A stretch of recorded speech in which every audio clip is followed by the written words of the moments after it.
Welcome, everyone, to another edition of Love Wrestling Interviews. My name is Blair Pacheco. You see me weekly here on the Love Wrestling YouTube channel on 4Exposure with my good friend Pluggo as we take a look at the world of independent wrestling. But this is Love Wrestling Interviews. I am excited for my guest for this episode. We are joined by none other than VIKTOR. VIKTOR, how are things going? I'm good, man. How are you doing, Blair? I'm doing pretty good. I mean, the holidays are just wrapping up. We've got some time to sit down and chat, and I'm hyped. I mean, how were the holidays for you? Busy, very busy. Well, everything just feels busier right now. Like I just had my first baby. Well, my wife had our first baby just over a month ago, so I'm dealing with being a dad for the first time in my life, and just having family and everything. Here for the holidays. It's been like National Lampoon's Christmas Vacation minus the squirrel in the tree because our tree isn't real, so the dogs didn't try to tear everything down. So the house, didn't catch fire or anything like that. But hey, it's been very busy, and I've never been a big fan of the holiday season for some reason. I don't know. I'm like a Grinch totally but it's been good. It's been good. I can't complain.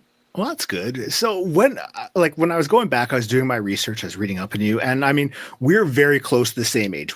So I mean, both of us, both Western Canadian kids growing up. And I mean, I know for myself as a kid growing up, Stampede Wrestling was a big part of my childhood, watching it every week. And I was wondering if that was the same for you being based out of Alberta and how influential that was in getting into wrestling. Oh, it was pretty huge, actually, I'd say, because like when I was a kid, like when I was born in Edmonton, but I was only there until I was about 5, I think. 5 or 6 years old is when my parents moved, and we moved north to Grande Prairie, Alberta. It's a small town up north there. And my neighbors were super into WWF wrestling at the time. And so like, I'd learned about it right away because I was watching that like Saturday mornings, and then Sunday afternoon, we'd get Stampede Wrestling all the time. And so I'd see such a huge difference in the two shows, but I really loved Stampede Wrestling. And then one of my dad's friends actually used to always go because Stampede used to come up and travel to Grande Prairie, Alberta when I was a kid. And so like I got to see a few shows live like when I was very young. Like I can't remember if I was in like grade 2 type of thing, like the first show I went to. And I mean, guys like Chris Benoit were on that show. And I can't remember I don't think Owen was still working back and forth back then, but there was like all the Hart brothers. Like I remember seeing Bad Company. They were at the first show, and like Jason the Terrible, Davey Boy Smith at the time was there, that kind of thing. So it was all pretty like super influential on me. Like I was into wrestling from a very, very young age and exposed to it very young. So it probably makes sense how, even when I was a teenager, me and my friends all kind of got back into it. Because, you kind of drop off for a little bit at some point. I think we all dropped off about the Scandal era, but like, I mean, it was pretty crazy because then we kind of got back into it right before the Attitude Era had all started. Once the Attitude Era started, it was later teenage years, and I was actually looking for something to do wrestling wise. Like I was kind of looking into schools online and that kind of thing. And there wasn't anything in Canada until one day my friends, I had 2 different friends, thankfully, separately see the news clip that was on CTV News, and it was how the dungeon had reopened and Stampede Wrestling had been restarting. And I think that was like 1998 or 99. Yeah. I think it was right about 99.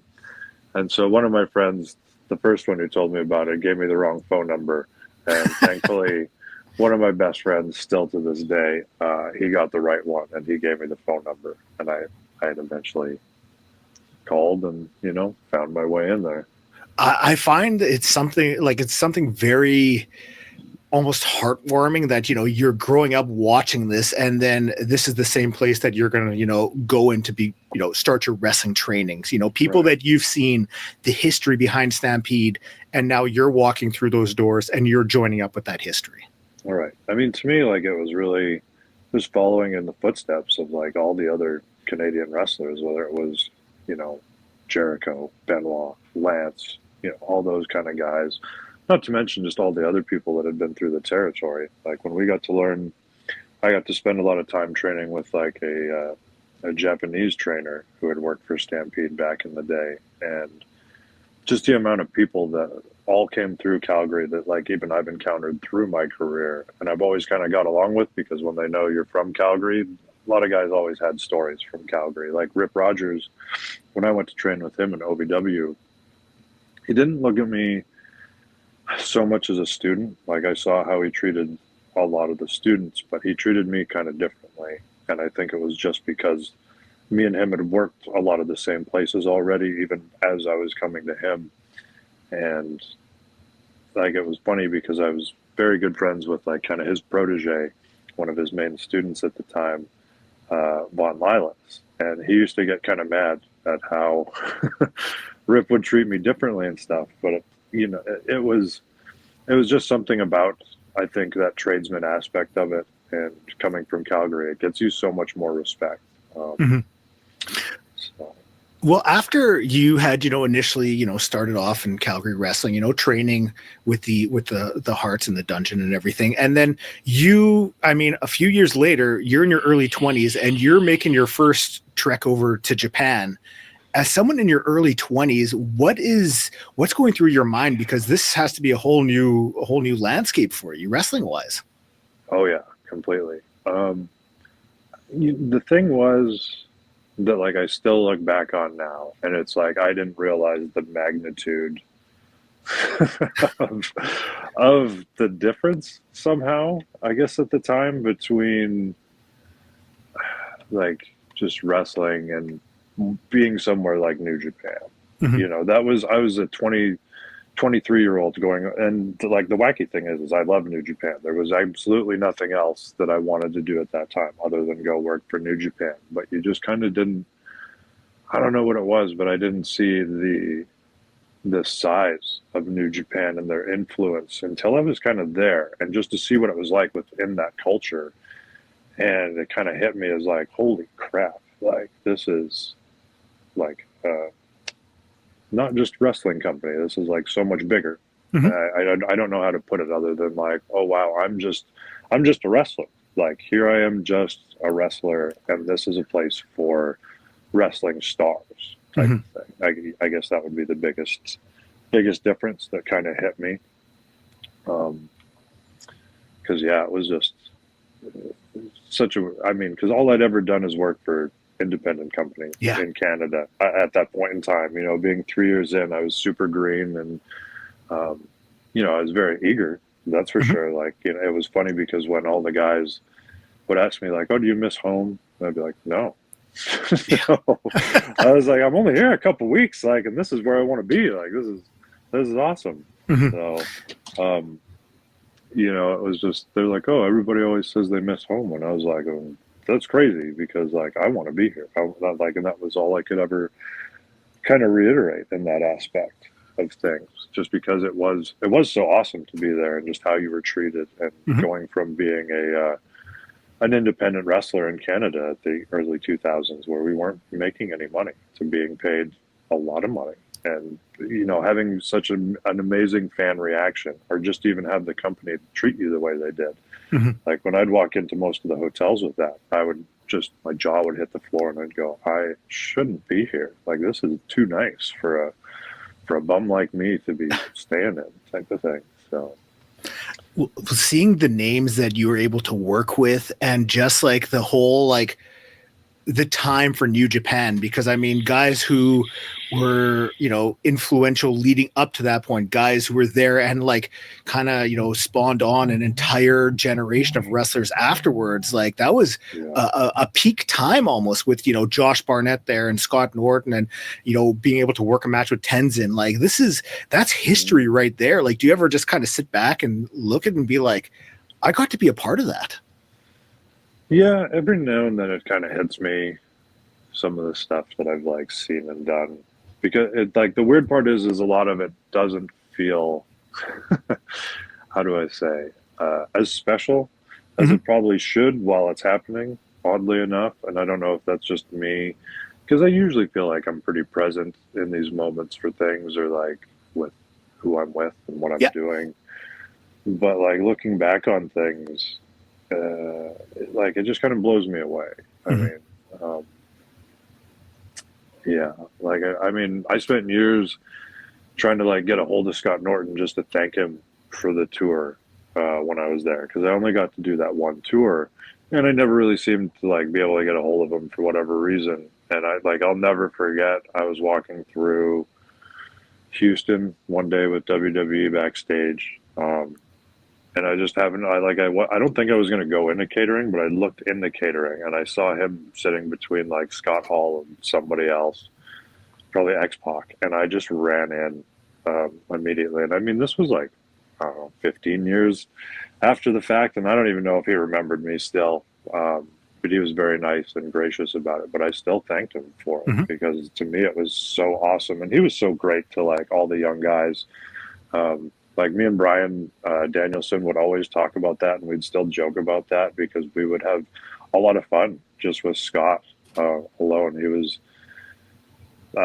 such a funny guy to be around, especially for a couple of young guys who, I don't know, like are probably kind of obnoxious. Like Bryan always brought out a lot of obnoxiousness in me. Not that I'm not obnoxious, but like when you have a partner in crime for certain things, it was good, because like we used to always sing his entrance theme to him before we'd have a match, and we'd like make up words, and he'd be like, "Oh, kids, not now," you know. And, we got him mad, or like he'd go somewhere with them, and he'd get really annoyed at noises in taxi cabs, like the little like beeps and stuff like that.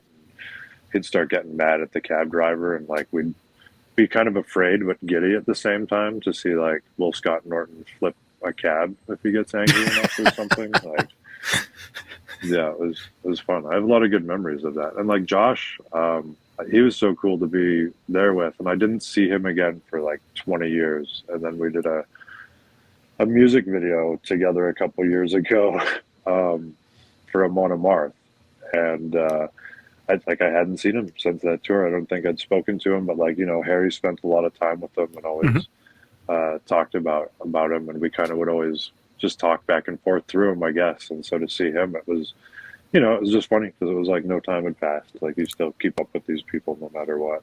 So it was pretty cool. I've always been thankful for that one tour I got, because it's just like nothing else in my career. Yeah, it seemed to just span off and like create so many memories for you, even though, you know, it may have only been a couple of weeks. It's stuff that like you still hold close to yourself. And I think that's something that like it trumps a lot of things when it comes to in the wrestling world. Yeah, definitely. Well, all the moments in wrestling are only for you, type of thing, as a wrestler. The moments that you have are like this, you know what I mean? And they last seconds most of the time, and nobody remembers them except for you, because there's so much other stuff going on. So it is a lot of stuff like that I always try to remember. Oh, sorry. Go ahead. I was going to say, you had mentioned, you know, being a part of, you know, the WWF, WWE locker room, and something I learned is that you are still one half of the longest reigning NXT Tag Team Champions to this day, which in this day and age with title changes and everything that's crazy, you know? Like, so I saw that, I was blown away. But like when you were there, I mean, obviously that was at a time where I kind of came back into wrestling. I remember watching, you know, the match you guys had on NXT against Balor and Kenta at the time, you know, so that kind of brought me back into wrestling.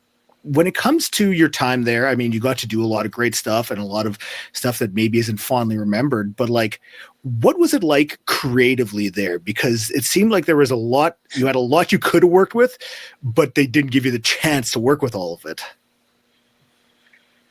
Oh boy. I mean, it was, my God, it was, how do I put it? It was very frustrating, honestly. But like, to say that is kind of pigeonholing it. Even to explain like how the system was working and how things fell into place. Like, for one thing, it never felt how it looked to me and Connor. That's for sure. In comparison to like how things came about on TV or whatever. Because behind the scenes, we weren't favorites by any means. I mean, Bill, I think definitely spent, like Bill DeMott spent a lot of time pushing for us and working with us. But, you know, I don't think we were a favorite, and we never felt like we didn't have something to prove, I guess, every time we went out at the time. So, like, in retrospect, to me, that was really good, because I think I worked really well under that pressure, unfortunately.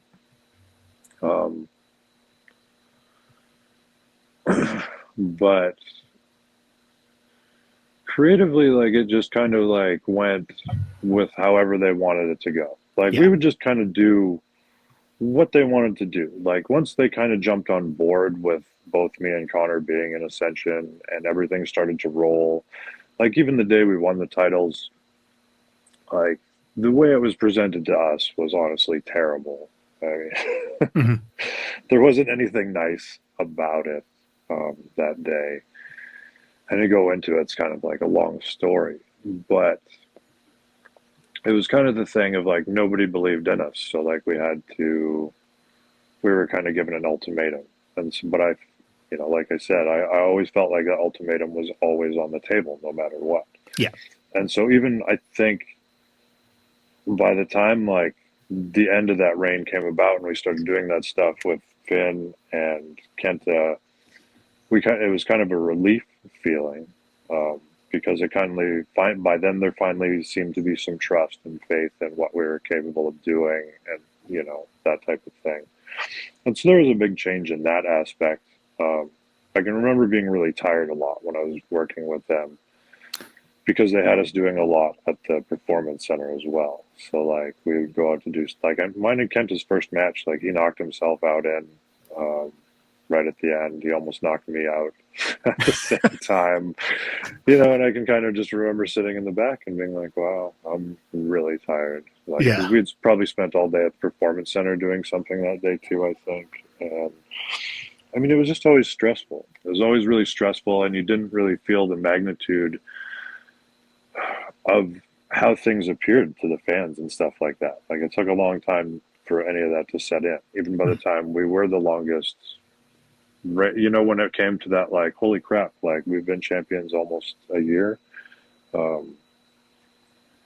didn't feel like that was something we were working towards. And so the fact that it's still there now is just kind of funny to me.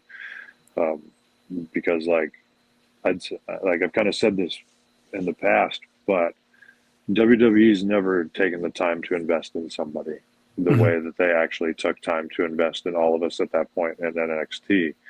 And unfortunately, like, Vince screwed up with just about everybody that had evolved in that way, because he thought it needed to be presented differently on WWE for some reason. Like, I always use Randy Orton as probably one of the best examples, or even Cena. And you watch what they started as on WWE. And not that, like, Randy Orton's been somebody different than Randy Orton, but he's still had a hell of an evolution in 25 years, 30 years or something now. And like, you know, John, when he started, he didn't come in as what we have now or what we've had for the last decade. And so NXT was supposed to kind of be about all of us finding our steps to be able to get up that next step. You know what I mean? And it kind of got screwed up by having to be Vince being like, I mean, as far as I know, Vince being like, okay, I think I get this, but like, let's have this department we just suddenly create called creative services come up with something for these guys. And they changed things, and it just didn't work because like it wasn't, the evolution wasn't something that any one of the talents had anything to do with, as to where in NXT they kind of did. You know, I mean, for us in NXT, like it was one of those things where you kind of just understand, I guess, like that's the best way to put it. Like when the writers have an idea, they're like, we understand who you guys are. So we don't have to say, we've got this great idea for you guys to be like this. They will just say, this is how we're going to shoot this, and this works like this and like that. Okay, cool. It's like a no-brainer because we've already evolved to that point. Yeah. But it takes, you know, they evolve with you. That takes that time. That jump at the roster at that time was suddenly throwing on, like, hey, this team that hasn't worked with this team before, just make up something for them for when they come up here and we'll see what we can do. It was kind of what happened with a lot of people, you know, instead of just being like, here's what you already know. They thought that both fans weren't watching the same show. When you already have something there, just transition that to the main roster. I mean, they do much better with it nowadays. You know, I think Hunter understood it, but just like the time, you know, Vince didn't quite get it. I mean, even with us, like that was a lot of what happened. Was there was a lot of back and forth between the two, and Hunter at that time didn't have as much, I guess, as much punch as he does now. I guess that'd be the best way to put it. Because like we'd watch him fight. He'd come and talk to us. We'd see it happen with people after us. And I mean, it took a lot of time. And you know, it's one of those things. The business was tricky, and we were all in a tricky part of the business. You started off wrestling in Alberta. You've wrestled all throughout the prairies. I mean, you know, Saskatchewan. You've wrestled here in Manitoba. I mean, back in the 2010s with WFX. When was the last time you wrestled in Calgary?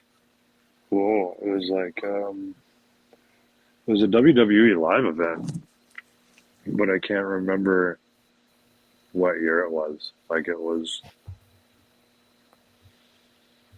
Man, I have a really hard time with the years because it'd be like 2016, maybe something like that. Because I don't remember. I feel like the last time I did an Edmonton show was later on, but Calgary was. I think I only got to do one. Okay.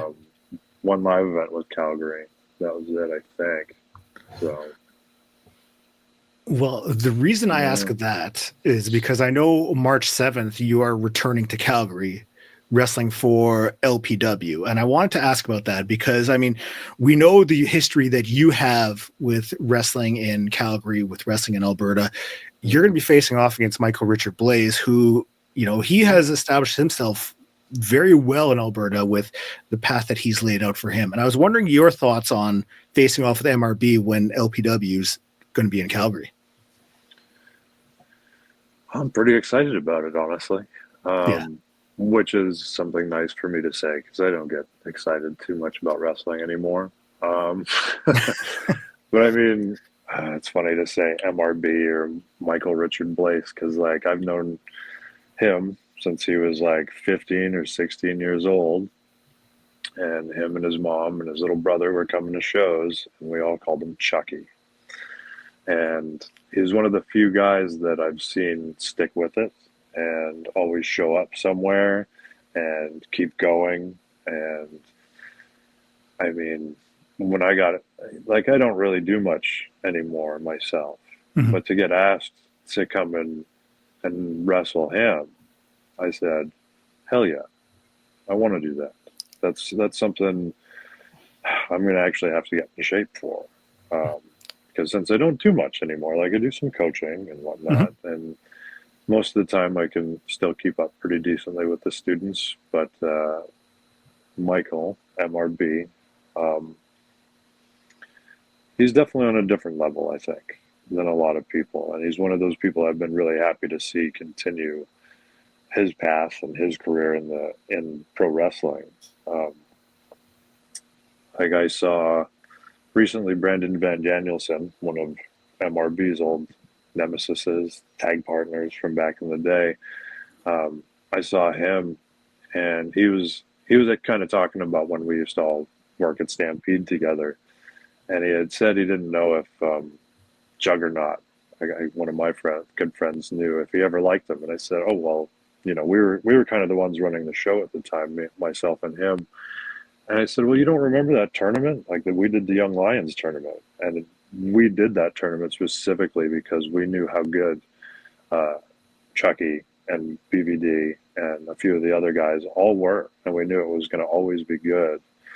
And we loved seeing that, like at that time, and to see that he's kept on and he's done what he's done, even though he seems to be kind of a questionable human being, maybe, in some of his actions lately. I haven't gotten to see full details of anything. I've kind of always kept up a little bit through social media and whatnot. And so to see him kind of choose the path he has, I mean, I probably get it. Wrestling can change us all. I mean, I've had my own journeys in wrestling personally, whether my characters kind of never fluctuated or not on screen. But I know what this business can do to somebody. And so I guess, I'm going to have to once again step my game up. And especially if I'm returning to Calgary, I know that I've got to wrestle. This isn't just a show. This isn't, going to be just a fun and games type of thing, especially against MRB. This is going to be a wrestling match. So, that heading into this, you have to be prepared. You have to be ready, because it's not just a make an appearance. There's going to be a fight. Yeah. And I mean, too, my career in Ascension didn't show a lot of the things that I could really do. And I probably forgot a lot, but I've got a pretty good crew at Death Proof Dojo that helps me remember things quite a bit when I actually apply myself to it. So I know I'm gonna need it for this one. So I'm glad I've got some time here to prepare. I'll definitely be bringing my best self. So. Well, March 7th, Calgary, Alberta, LPW, VIKTOR versus Michael Richard Blais. I am very excited for it. VIKTOR, thank you so much for joining me. I truly appreciate it. Yeah, this was a lot of fun. Thank you so much. Thanks, man. Appreciate it. Make sure you subscribe to, the Love Wrestling YouTube page. Check out the Patreon. Make sure you grab your tickets for LPW in Calgary. It is going to be an absolute blast. Thank you so much for checking this out. Peace.